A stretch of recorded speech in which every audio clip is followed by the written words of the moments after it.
So today I'm with Dr. C. Is one of my friend, and we did M.P.H together at ANU. And I hold a great regard for the man. He's working on that COVID-19 thing in his country in Myanmar, and we formerly known as Burma as well. So how are you, Dr. T?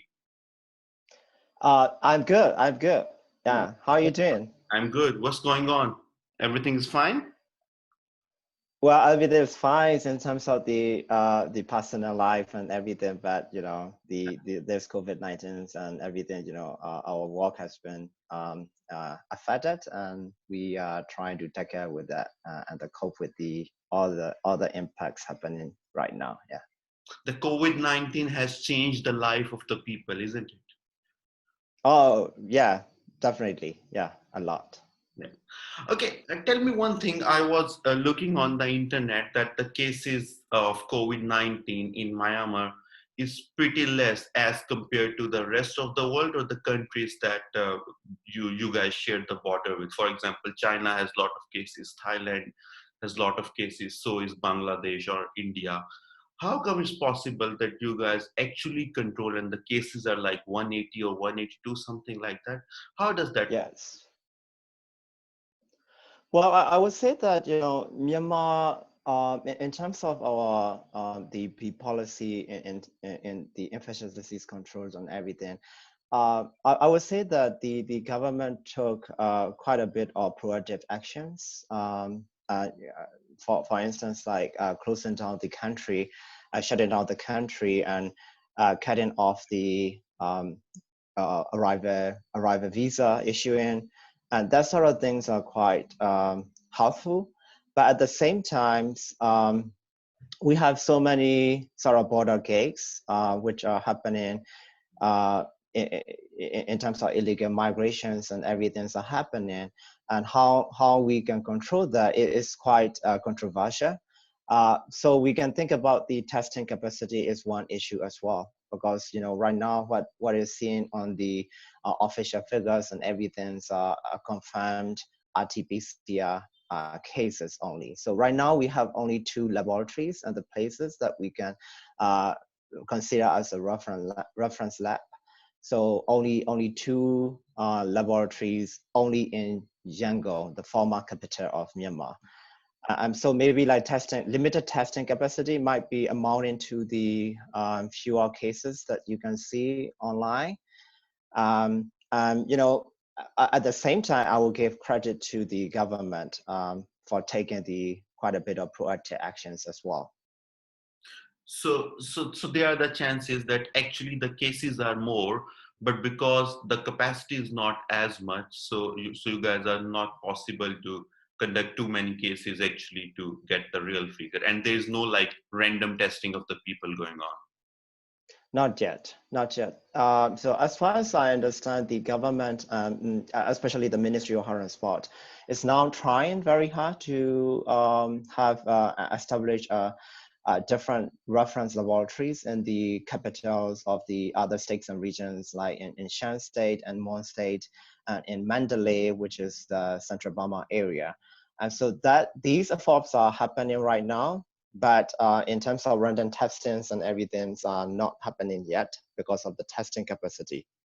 And we are hoping that the government is going to allow the usage of the genes express machine to test out the COVID-19. For the time being, all the tests that we are seeing as a confirmed cases are coming out of this RT-PCR laboratories.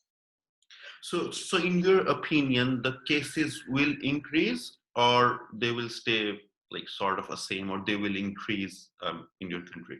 We are seeing more and more like negative cases. I mean, in the previous 1 or 2 weeks, but these are the effect of our the shutdown or semi-lockdown sort of policy, which was implemented back in starting from April.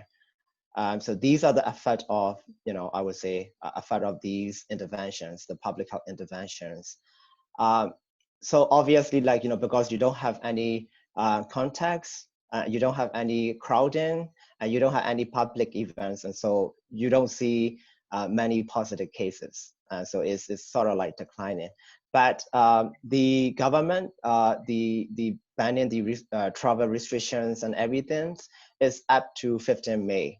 So after 15 May, I hope that the government is right now planning for lifting some of the businesses and some of the activities step by steps. And so they don't announce it yet, but we are hoping that the policy announcements is coming very soon to lift the restriction for travel and some of the business activities after 16. So that's what we are hoping. After that, we don't know yet how it's going to be the situations, because as you know, the risk communications and community engagements plays a key role here in the control of this sort of infectious diseases, right? And so people, how compliant they are, to the policies and also the public health measures. That's quite a bit of interesting issue that we have to see. And how people are responding to your semi lockdown or the lockdown thing, because like in Pakistan we in place that lockdown thing, but people were not responding as well. They were still going out, probably because they need to. There's the poverty factor and the other factors, so that's why they were going out. How about the people in your country, how they are responding to the lockdown? Right. People are responding well, but not all, I would say, especially in the large city. In the beginning of the policy interventions for lockdown and semi-lockdown activities, most of the people are worried, obviously, and so they kind of behave, behave really well, and compliant about abstaining the public events and gathering, and that sort of social distancing measures has been taking place. But after quite a bit of 3 or 4 weeks, we started to see that people going out again, and um, I believe that the government is right now thinking of, like, how they are going to control that sort of, like, non-compliance to the public health interventions. So for instance, in some of the townships in Yangon, in the former capital region, we started to see that they are, the police and the some of the local authority are taking some sort of fine, or some sort of light punishment for not obligating the public health interventions, like wearing masks and getting more than 5 people or something like that. We started to see that. But talking about the lockdown or the semi-lockdown period, which is going to end on 15 May. So we are expecting that the government is going to announce a new sort of policy, and the step-by-step, how they are going to reopen in the activities and returning back to the reoperating the activities, offices, and business activities, etc. Yeah. Okay, see, like we are not gonna stay in the lockdown forever, and I Right. don't think so that the virus is going anywhere. It will stay with us. So, what do you think in the future? How the people would live with the virus? I mean, there will be the virus, and the people need to work as well. They need to go out as well. So, what sort of a policy or the step or the SOPs should be taken in order to not allow the virus to grow exponentially once the people get out? Right. So for that matter, I have been discussing with different people within the country, as well as with the some of my colleagues from US as well. I think that at the individual level, individual like ordinary people like us, like we have to we first of all, I would say that we don't have to be panic, but instead we have to comply, or obligate to some of the interventions, or the policy rectified by our local authorities really well. Because when it comes to this sort of pandemic outbreak and activities, and at the same time we don't know too much about this virus, because this is pretty new. It's been for 5 months only, right? So we still need to explore lots of things about virus from the medical, the scientific views. So at this stage, there are so many rumors, so many myths, spreading around the social media. So I always encourage people that, instead of being panic, we should be we should be compliant to the rules and regulations ratified by the official, sort of local authority. At the same time, to seek the information, to stay updated, especially getting the information from the well-reputed information sources, or official government pages, Facebook pages, or that sort of website, or official information sources. That is the first thing that individual person can do. The second thing is that we have to live with this virus for quite a bit, considerable time. I would say, people talk about vaccines and everything, but I don't think it's going to happen in within like a year, because at least we have to wait for the vaccine to be validated up to like 1.5 years or 2 years at least, and then you think about mass production and getting these vaccines to the developing world, like Myanmar and Southeast Asia region. It's going to take quite a bit of years. So that's why we have to live with the new normal lifestyle. And so what are going to be the new normal lifestyles? These are like wearing masks, avoiding the crowds, social physical distancing, and that sort of things have to be a part of our lives, and we have to live with that. At the same time, we also need to think about some of the vulnerable populations, like old age, and some vulnerable populations with the immunocompromised condition, how we are going to protect them for getting infected. But the other healthy adult, working age, have to go out with the new normal lifestyle. So that is the second part that we have to be mindful. And the third thing that I always remind to the individuals is that with regards to this sort of situation, is quite overwhelming, it's quite daunting, and at the same time, like most of the people are and the business are switching from the office life to the work from home life. And so at this stage, one important matter that you have to be careful is about the mental health and well-being.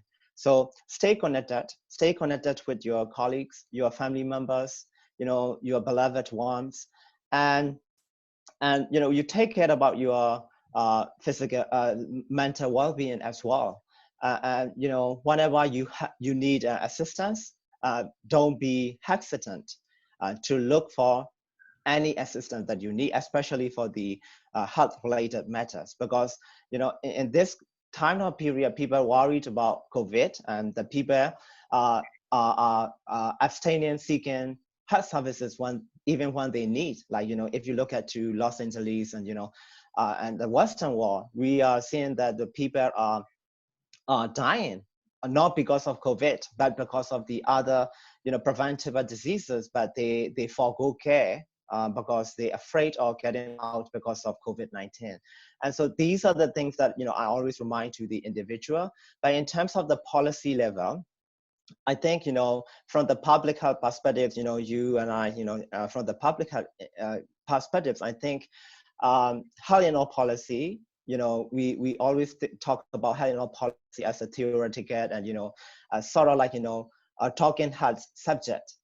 But right now, I think it's very high time that we do really have to implement the health and all policies.